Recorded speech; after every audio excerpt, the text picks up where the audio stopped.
Hi everybody, welcome back to another Yonaha video. My name's Obi, and today is a very important day.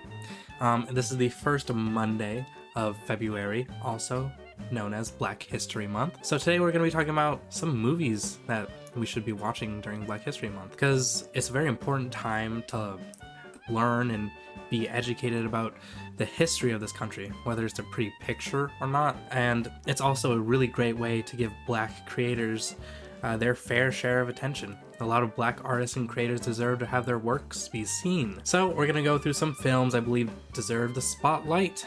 Yeah, we're gonna check out some films that I believe everyone should watch, regardless of whether about Black history or not. And first up, we got Candyman 2021. Not only is this a great horror movie, but also a great Black horror movie.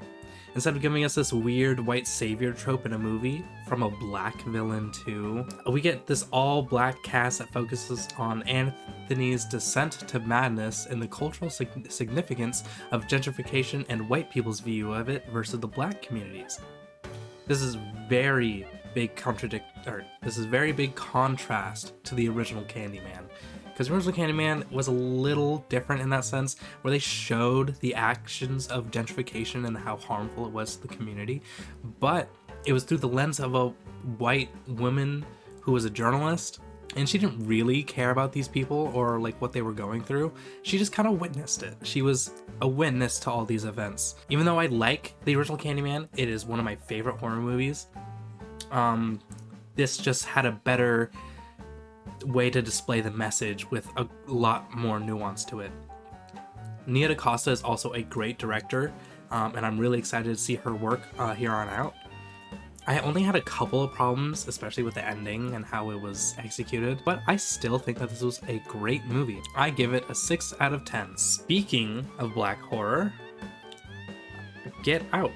2019? 2018? 2018. Oh my god. JK, guys. That came out in 2017. Wow. Okay, this is a bit that didn't mean to be turned into a bit. Everyone and their moms know what Get Out is. Regardless, you should still watch it. If you haven't watched it, it's a great movie. The acting is all phenomenal by everyone. Everyone gives a great performance. The scare to comedy ratio is also very blended well together. The movie knew when to take itself seriously and when to be a little goofy. Like, the whole concept of this movie, despite it being terrifying, it also knows that it's a little silly.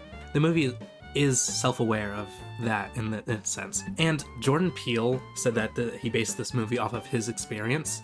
And even though he says it, like a stand-up bit, it's still a terrifying idea at the same time to a lot of people of color to deal with when they meet their white partner's parents. I know I've had fears of being judged based on my skin color alone when meeting some of my significant other's parents.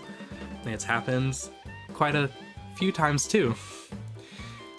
I believe this is Jordan Peele's best movie so far. I'm still excited to see his upcoming movie this year, Nope. And we know nothing about it, but the poster looks cool. Plus, he also wrote the screenplay for Candyman. So, you know what? It all transitioned into one another. This is still a great movie. Solid movie. Watch it. It has great rewatchability too. I thought it wouldn't, but it does. I've watched it about 3 times, and I would give this a solid 9 out of 10. Now we are going to talk about my favorite movie of all time, Into the Spider-Verse.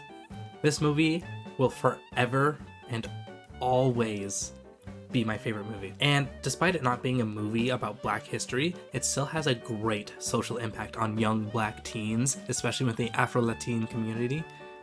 And the fact this movie made so many young people of color feel seen is so genuinely heartwarming.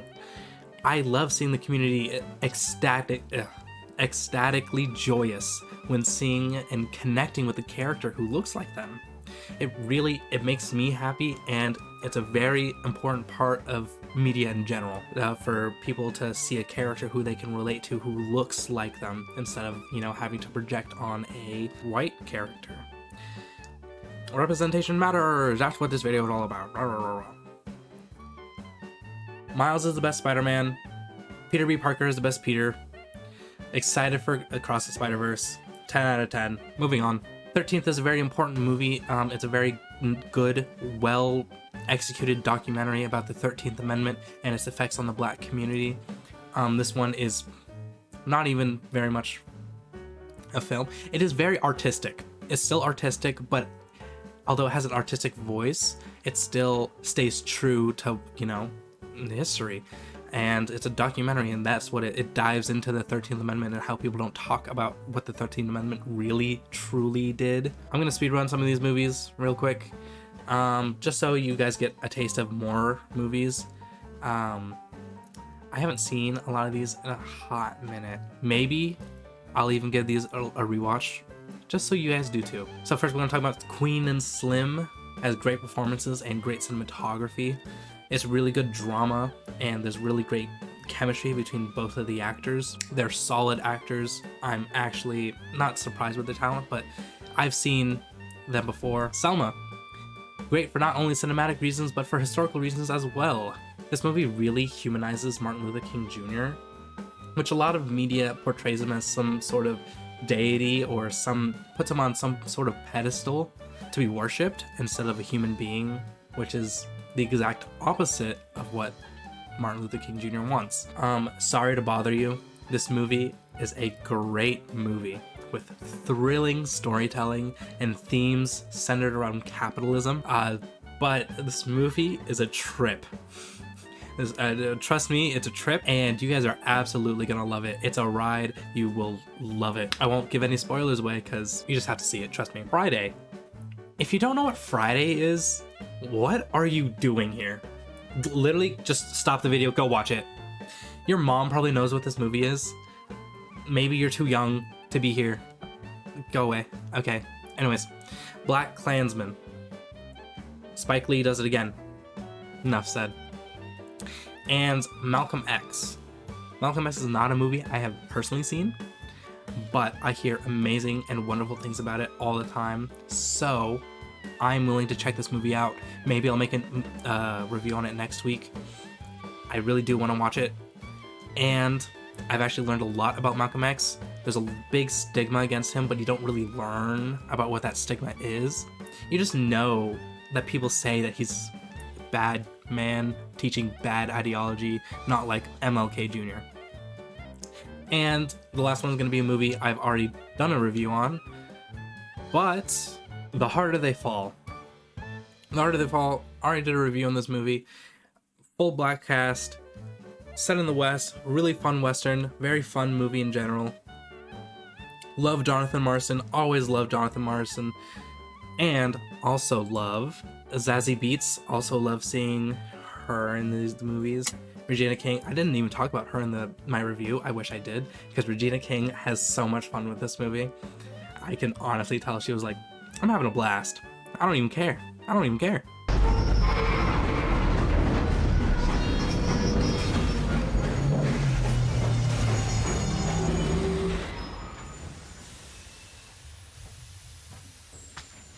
What the hell you doing out here? There ain't nowhere to board a train, you damn stupid.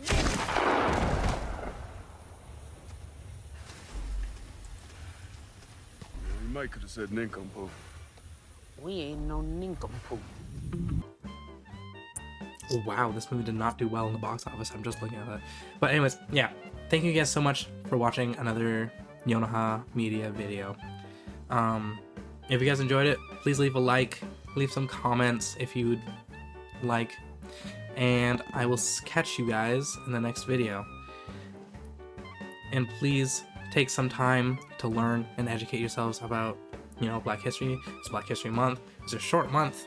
So just try to take in as much media as you can. There's plenty of good work that Black artists have made. And it's a really good time to just indulge in that. And be a good ally. Anyways, that's it for me today. You guys can find me anywhere at Obi Cthulhu. Please subscribe and yeah. Check the mic and make Ciao. sure it sound right, boys.